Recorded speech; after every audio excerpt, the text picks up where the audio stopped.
इस कचारगढ़ धरने गांव के इस मंच पर, इस पंडाल पर गोंडवाना राष्ट्रीय गोंडवाना साहित्य सम्मेलन का आयोजन कचारगढ़ सेवा ट्रस्ट के पदाधिकारियों द्वारा आयोजित किया गया। इस आयोजन में पधारे हुए आज के कार्यक्रम के मुख्य अतिथि आदरणीय प्रकाश चलाने जी और उपस्थित अनेकों विद्वान जन जो मंच पर आसीन हैं तथा श्रोतागण के रूप में विराजमान मेरे मातृशक्तियाँ और पितृशक्तियाँ। आपने आज के राष्ट्रीय साहित्य सम्मेलन में अनेक विद्वानों के विचार सुने और सुन करके आपने ज्ञान अर्जित किया, इसमें दो मत नहीं। सामान्यतः जो साहित्य और इतिहास का जो विषय है वह नीरस हुआ करता है, लेकिन सांस्कृतिक जो विषय है, सांस्कृतिक जो महोत्सव है वो उसमें जैसे आप बीच में जो सांस्कृतिक महोत्सव ला रहे हैं वो थोड़ा सा ऊर्जा प्रदान करता है, इसमें दो मत नहीं। और हमारा जो ये राष्ट्रीय साहित्य सम्मेलन है और उसमें आप मुझको अध्यक्ष के रूप में आपने यहाँ मनोनीत करके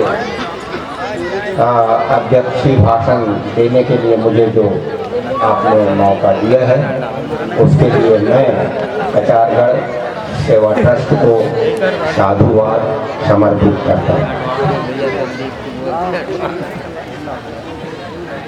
सबसे पहले जो मूल विषय है उस विषय वस्तु पर हमारे जो उद्बोधन करता है, जो बोलने वाले हैं, प्रवक्ता है, वो विषय से थोड़ा हट जाते थे तो मुझे तकलीफ होती थी और मैं उनको बाकायदा टोका करता था कि आप यहाँ पर ये छोड़ दिए, ये आपने यहाँ अधूरा छोड़ दिया, इसको पूरा करना था, ये बातें पूरी करनी थी।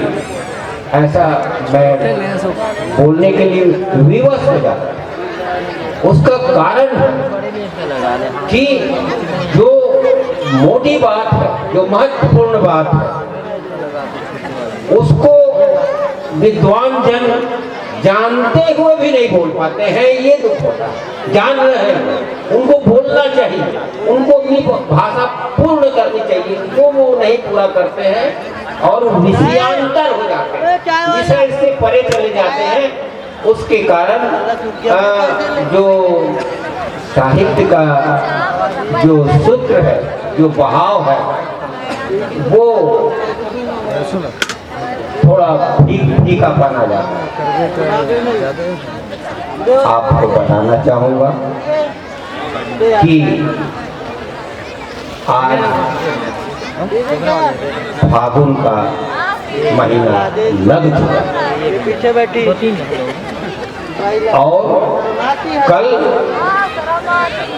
माघ महीने की पूर्णिमा थी। माघ महीने का पूर्णमासी, यह माघ महीने की पूर्णमासी गोंडवाना समाज के लिए क्या महत्व है और किन बिंदुओं पर महत्वपूर्ण है, यह विशिष्ट रूप से क्यों गोंडवाना के साहित्य में इसके नाम दर्ज है, इस विषय पर हमारे वक्ताओं को आना चाहिए था। वक्ता उसमें आते थे और आकर के छोड़ देते थे, वहाँ मुझे थोड़ा सा कष्ट होता है।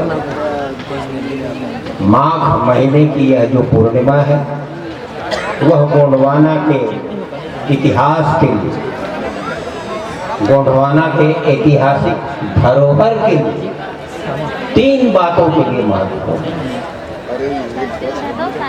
पहली, इसी माघ पूर्णिमा में हमारे रूपोलंग पहांदी पारिक पारलिंगों का जन्म हुआ। क्या? रूपोलंग पहांदी पारिक पारलिंगों का जन्म हुआ।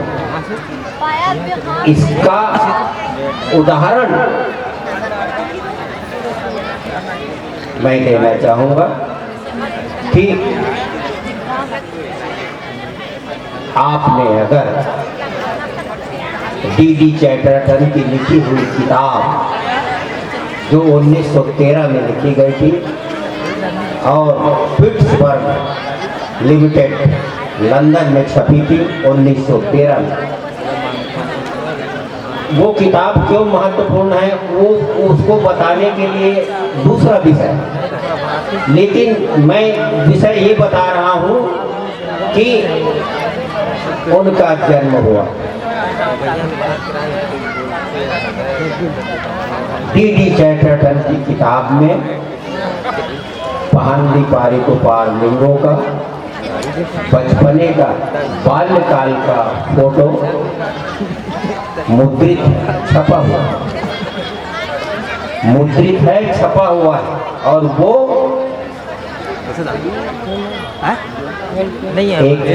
एक फूल के ऊपर लेटे हुए हैं हमारे पहांदी पारिक पारलिंगों और हंसता हुआ उनका चेहरा है। यह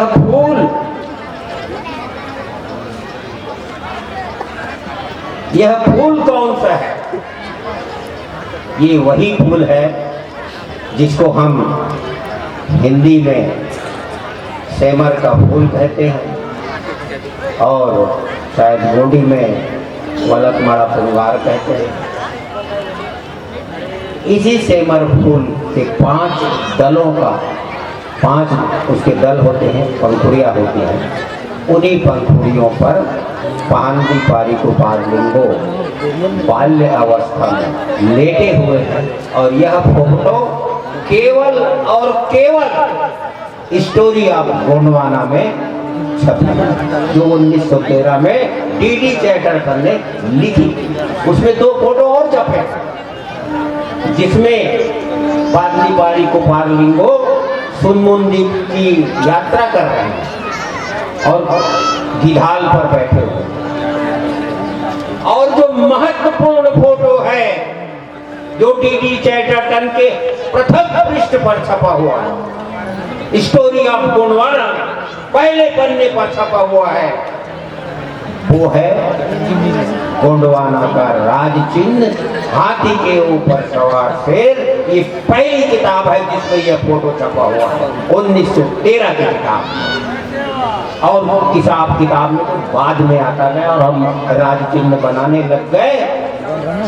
चैटरटन महोदय ने लिखा है, this is the crest of Gondwana, यह गोंडवाना का राज चिन्ह है।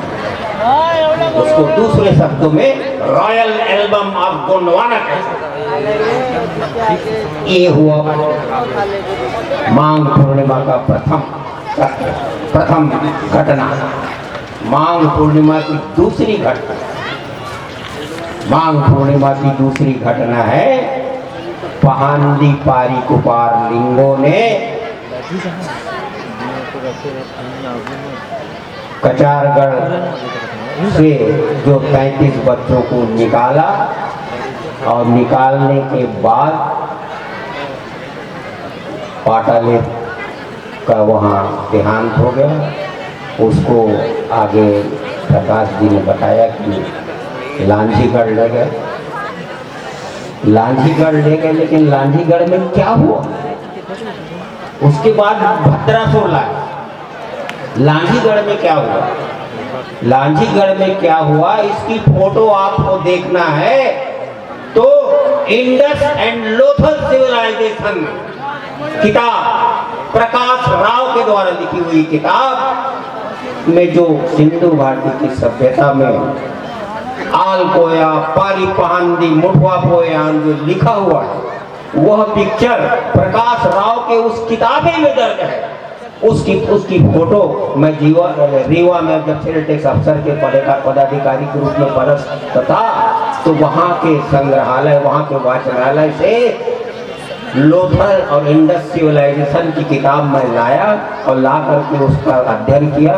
उस जमाने में उस किताब की कीमत 1500 रुपये, 3000 रुपये, आज और 7000 हो गई। इतनी मोटी किताब है, लगभग 12x8 की।